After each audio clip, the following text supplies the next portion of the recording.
Dear students, today we are going to read the actual text of The Three Hermits. Three Hermits is a very beautiful philosophical story written by Leo Tolstoy. Let us have the text of this story here. A bishop was sailing from Archangel to the Solovest monastery, and on the same vessel were a number of pilgrims on their way to visit the shrines at that place. The voyage was a smooth one. The wind favorable and the weather fair. The bishop came on deck, and as he was pacing up and down, he noticed a group of men standing near the prow listening to a fisherman who was pointing to the sea and telling them something. The bishop asked what the fisherman was saying. The fisherman was telling us about the hermits, someone told him. What hermits? Asked the bishop.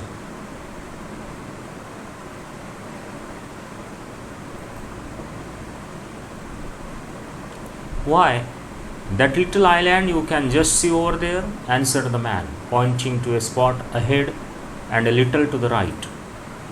That is the island where the hermits live for the salvation of their souls. The bishop looked carefully, but he could make out nothing but the water shimmering in the sun. I cannot see it, he said. But who are the hermits that live there? They are holy men, answered the fisherman. I had long heard tell of them, but never chanced to see them myself till the year before last. Then the fisherman related how once, when he was out fishing, he had been stranded at night upon that island, not knowing where he was. In the morning, as he wandered about the island, he came across an earth hut and met an old man standing near it. Presently, two others came out, and after having fed him and dried his things, they helped him mend his boat. And what are they like? Asked the bishop.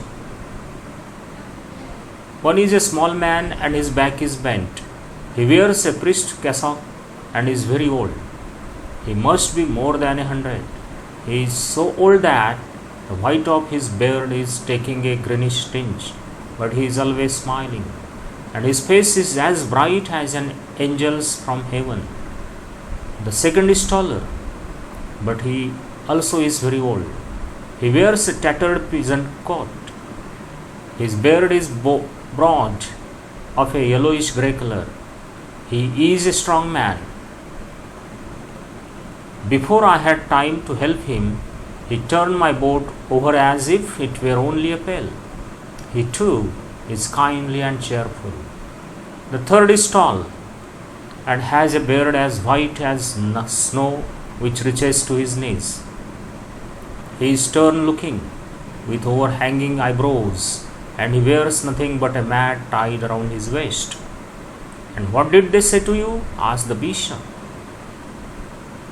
For the most part, they did everything in silence and spoke but little even to one another. One of them would just give a glance, and the others would understand him. I asked the tallest whether they had lived there long. He frowned and muttered something as if he were angry. But the oldest one took his hand and smiled, and then the tall one was quiet. The oldest one only said, Have mercy upon us, and smiled. While the fisherman was talking, the ship had drawn nearer to the island. There, now you can see it plainly, someone said, pointing. The bishop looked, and now he saw a dark streak, which was the island. Having looked at it a while, he went to the stern of the ship and said to the helmsman, I should like to land on the island and see these men. How could I manage it? The ship cannot get close to the island, replied the helmsman. But you could be rowed there in a boat. You had better speak to the captain. The captain was sent for and came. Of course you could be rowed there, said he, but we would lose much time. And if I might venture to say so to your grace, The old men are not worth your pence. I have heard say that they are foolish old fellows who understand nothing and never speak a word, any more than the fish in the sea. I wish to see them, said the bishop, and I will pay you for your trouble and loss of time. Please let me have a boat. There was no help for it, so the order was given and the ship's course was set for the island. The passengers all collected at the prow and gazed at the island. Those who had the sharpest eyes could presently make out the rocks on it, and then a mud hut. At last, one man saw the hermits themselves. The captain brought a telescope and handed it to the bishop. The bishop took the telescope and saw three men standing on the shore holding each other by the hand. When the ship could get no nearer the island, a boat was lowered. The oarsmen jumped in, and the bishop descended the ladder and took his seat. The boat moved rapidly towards the island, and when it arrived, the bishop got out. The old man bowed to him, and he gave them his blessing, at which they bowed still lower. Then the bishop began to speak to them. I have heard, he said, that you godly men live here saving your own souls and praying to our Lord Christ for your fellow men. I, an unworthy servant of Christ, am called by God's mercy to keep and teach his flock. I wish to see you, servants of God, and to do what I can to teach you also. The old men looked at each other smiling, but remained silent. Tell me, said the bishop, what you are doing to save your souls and how you serve God on this island? The second hermit sighed and looked at the oldest, the very ancient one. The latter smiled and said, we do not know how to serve God. We only serve and support ourselves, servant of God. But how do you pray to God? Asked the bishop. We pray in this way, replied the hermit. Three are we, have mercy on us. And when the old man said this, all three raised their eyes to heaven and repeated, Three are we, have mercy on us. The bishop smiled. You have evidently heard something about the Holy Trinity, said he, but you do not pray right. You have won my affection, godly men. I see you wish to please the Lord, but you do not know how to serve him. That is not the way to pray, but listen to me, and I will teach you. I will teach you not a way of my own, but the way in which God in the Holy Scriptures has commanded all men to pray to him. God, the Son, came down on earth, said he, to save men, and this is how he taught us all to pray. Listen and repeat after me, our Father. The first old man repeated after him, our Father. And the second said, our Father. And the third said, our Father. Who art in heaven, continued the bishop. The first hermit repeated, who art in heaven? But the second blundered over the words, and the tall hermit could not say them properly. His hair had grown over his mouth so that he could not speak plainly. The very old hermit, having no teeth, also mumbled indistinctly. The bishop repeated the words again, and the old men repeated them after him. The bishop sat down on a stone, and the old men stood before him, watching his mouth and repeating the words as he uttered them. All day long the bishop labored, saying a word 20, 30, 100 times over, and the old men repeated it after him. They blundered, and he corrected them and made them begin again. The bishop did not leave off till he had taught them the whole of the Lord's Prayer, so that they could not only repeat it after him, but could say it by themselves. The middle one was the first to know it and to repeat the whole of it alone. The bishop made him say it again and again, and at last the others could say it too. It was getting dark, and the moon was appearing over the water before the bishop rose to return to the vessel. When he took leave of the old men, they all bowed down to the ground before him. He raised them and kissed each of them, telling them to pray as he had taught them. Then he got into the boat and returned to the ship. As he was rowed to the ship, he could hear the three voices of the hermits loudly repeating the Lord's Prayer. As the boat drew near the vessel, their voices could no longer be heard, but they could still be seen in the moonlight, standing as he had left them on the shore.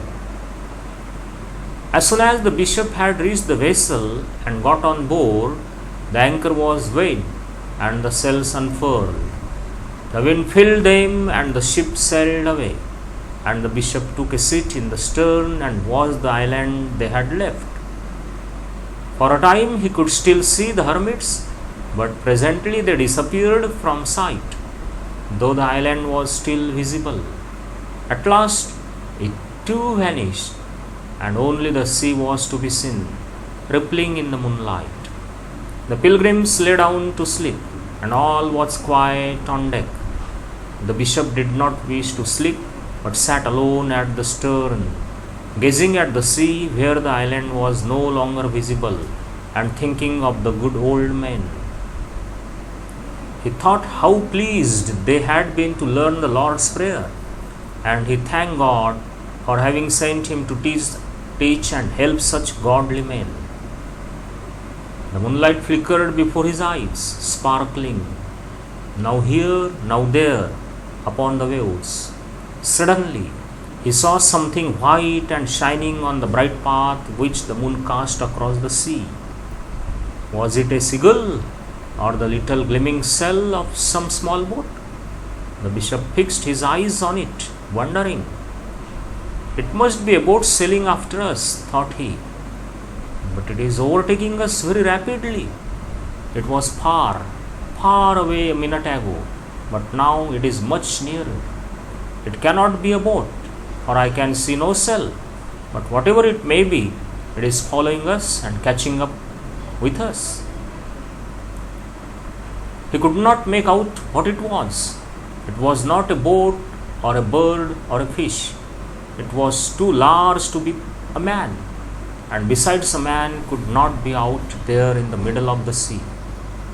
The bishop rose and said to the helmsman, "Look there, what is that, my friend?" "What is it?" the bishop repeated, though he could now see plainly what it was. The three hermits running upon the water, all gleaming white, their grey beards shining, and quickly approaching the ship. The steersman looked and let go the helm in terror. "Oh Lord, the hermits are running after us on the water as though it were dry land." The passengers, hearing him, jumped up and crowded to the stern. They saw the hermits coming along hand in hand, and the two outer ones beckoning the ship to stop. All three were gliding along upon the water without moving their feet.